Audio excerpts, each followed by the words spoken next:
Cette coupe de la finale du top 10, Philippe Gerda avait à cœur de la voir soulevée par l'un de ses cavaliers. Le sélectionneur de l'équipe de France ne s'en cache pas. Ce qui compte pour lui, ce sont avant tout les titres. On se souvient du vainqueur du top 10, mais pas du deuxième.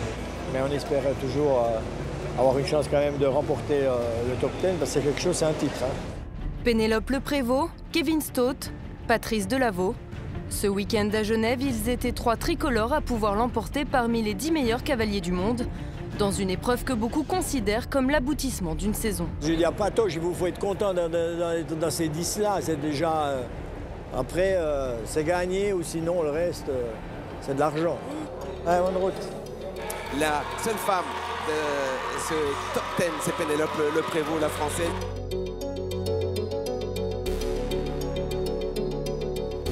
On enchaîne de nouveau à droite. Gros auxerre là, un peu vide, qui risque de demander beaucoup d'efforts et de faire un peu des fautes. De nouveau 5 foulées normales à verticales. Et là, ça va être un choix un peu entre 6 foulées et 7 foulées pour le dernier. Je crois que la plupart vont faire 7 foulées. Ouais. Juste dans le temps, ouais, c'est 60 ans. Pénélope Leprévost signe le premier parcours sans faute, dans un temps imparti que Philippe Gerda redoute pour ses autres cavaliers, à commencer par Patrice Delaveau. On a ici Patrice qui est pas avec son cheval du championnat du monde, mais qui est également un cheval fantastique, qui a gagné beaucoup. Il fait une foulée. Mais il n'est pas dans le temps.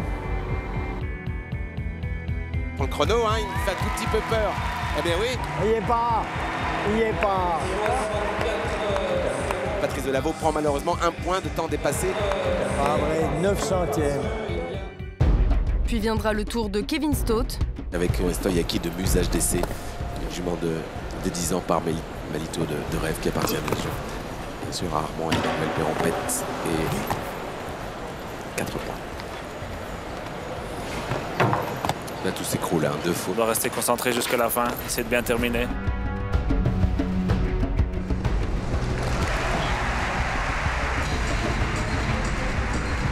Tu n'y peux vraiment rien de cette faute, elle est restée comme ça.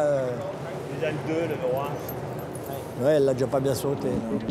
Tandis que 4 couples au total réalisent le parcours sans faute en première manche, Philippe Gerda prépare déjà son équipe à attaquer la seconde. Patoche, au milieu, hein. Tout est décalé là. Hein. J'aime pas que t'ailles trop. Hein. C'est le 7, hein. Ouais. C'est tranquille, hein. Ouais, il faut un petit peu dessiner. Avec ses 8 points, Kevin Stott est le premier à repartir.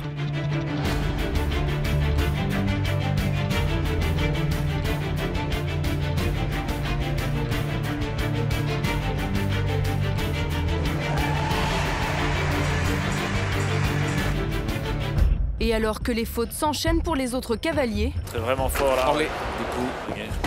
Oh. Ah, il fait tomber. Patrice Delaveau s'élance.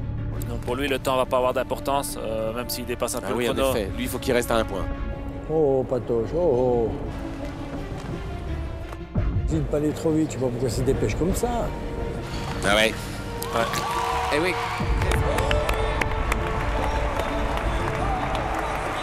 Ouais, les 3 premiers. Mais Philippe Gerda le sait, avec un point au total, Patrice Delaveau ne l'emportera pas dans cette finale du top 10. Et tous ses espoirs reposent désormais sur la dernière cavalière à s'élancer, Pénélope Leprévost. C'est mieux que tu n'aies pas à changer d'idée. Ouais, voilà. Mais tu vas avec ton idée de 6. Il faut qu'elle serre. Oh. Wow. Ah ouais. Très grosse faute. Très grosse faute. Elle se retrouvait vraiment loin, là, comme si elle n'avait pas vraiment compris ce qu'elle devait faire. Et là, évidemment... Ouh là là, tout s'écroule. Ouais. Ouh là là, très grosse déception, rien ne va plus. Putain, t'es abonné à cette deuxième place, toi. Hein? Tu sais plus être autre chose que deuxième.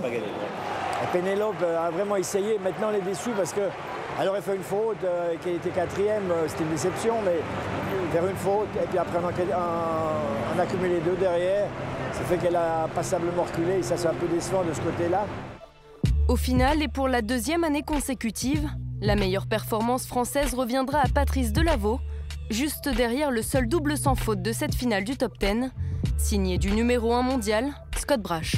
Après la première manche avec un point de temps, j'ai dit là, si je reste dans les 5, ce sera déjà très très bien. Et puis j'ai eu la chance que Scott a fait un barrage très vite.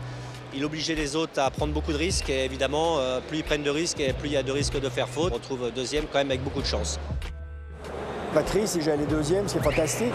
Alors c'est un bilan, bon, un petit peu mitigé quand même parce qu'on avait quand même les cartes en main pour gagner. Mais pour l'avenir, je ne me fais pas de soucis.